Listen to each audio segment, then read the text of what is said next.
Thanks for watching Afternoon Live. This Sunday, 14 of the world's top pumpkin carvers compete in an epic battle of creating larger-than-life masterpieces on Food Network's Outrageous Pumpkins All-Stars. We're back, and it's the All-Star season. We're teaming up 14 of the best and baddest carvers.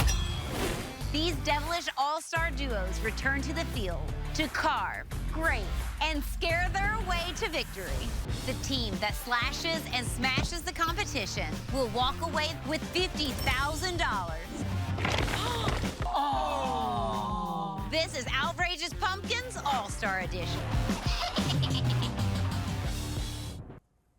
Joining us from Salem, Oregon, we welcome one of the Outrageous Pumpkins All-Stars, chainsaw carver Ryan Andersen. Thanks for joining us. You're busy. I am busy. Thank you guys for having me. Well, congratulations on just being invited to the All-Star season. What was that like when you got that call? Oh my gosh, it was amazing. Coming back this time, knowing the good majority of the carvers, knowing the cast, knowing the turn card and the crew that's going to be there, it was like a big reunion, and I couldn't have been happier on set. So this year, I had so much fun. What a great experience. So tell us about what you're working on here in your workshop. So I am currently just working on a little face right now. Oh my gosh, look at that. Kind of getting back into the groove of things. Just got married last weekend, so congratulations! Thank you very much. It was such a great time. So now that all of the hype can come down, pumpkins can come out, and I can play.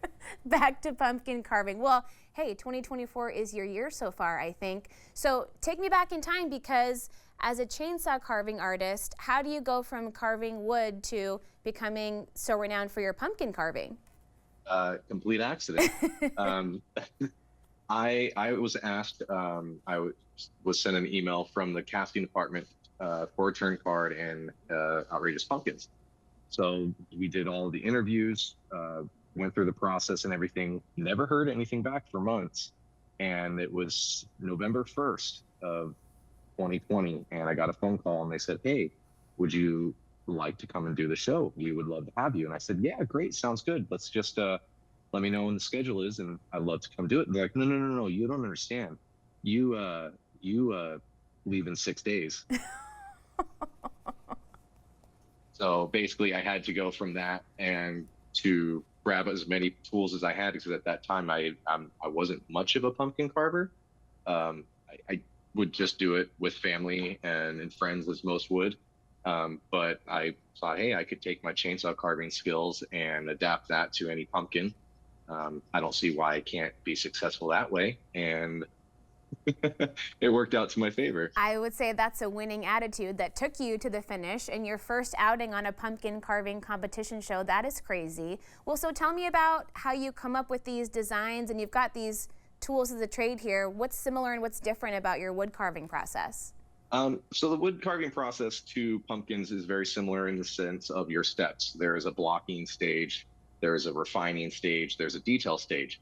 And pumpkins are fairly treated the same way. Obviously, I'm a little bit past the blocking stage and everything else here, but everything will start in rough shapes, work in a form, and trying not to get ahead of yourself by going into detail before anything else. Finish all of one stage first. Get all your blocking done. Don't go too deep. Just set everything in, get your forms, and then you can start moving in, pushing things deeper, and then eventually you'll get to a point that hopefully you're satisfied with. As far as like the tools are pretty great, because these are, for the most part, mine are a little different. They're professionally made by actually one of the other competitors, one of the previous champions, Danny Kissel. So these are all Kissel tools, but these are essentially clay ribbon tools. You can get these at like Hobby Lobby, Amazon, any type of hobby store. These are just meant for clay pottery, clay sculpting, and these can be modified by just raking the edges. And essentially what that does is it allows the pumpkin to be massaged and massage the meat rather than chunking everything out with a really solid blade. This allows you to get some really nice detail, sculpt things out. So the great thing is that these are all child safe. So you can have all your kids get a bunch of these and let them go crazy. That's the best part about this, is that pumpkin carving should be fun. and why not do it with your family and have a great time doing it? Yeah. Again, all the tools are child safe, so nobody's getting hurt with these. What a great project for everybody. So tell me about, I know you had so much fun shooting, then you have to come home and keep everything a secret. What's that been like, and are you so excited for the show to air so you don't have to keep bottling it up anymore? That would be pretty nice. It's definitely it's hard to keep it to yourself.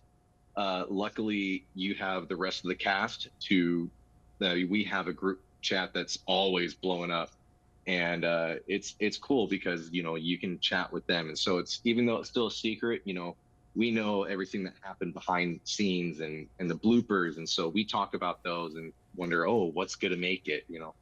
Did someone's fall get in there? Did a crash make it? And were these lines said? So we enjoy talking to each other about those things and kind of just wondering, and that kind of helps pass the time and make the tension not as difficult. Well, it's so great to hear that you guys had a good time together, because that always comes through on screen as well. We always want to root for all the competitors in these shows with such talent. Thank you for joining us. We cannot wait to watch your episodes very soon. Thank you so much. Outrageous Pumpkins All-Stars premieres this Sunday at 10 p.m. on the Food Network. We'll have more information on our website at katu.com. We'll be right back with more Afternoon Live right after this.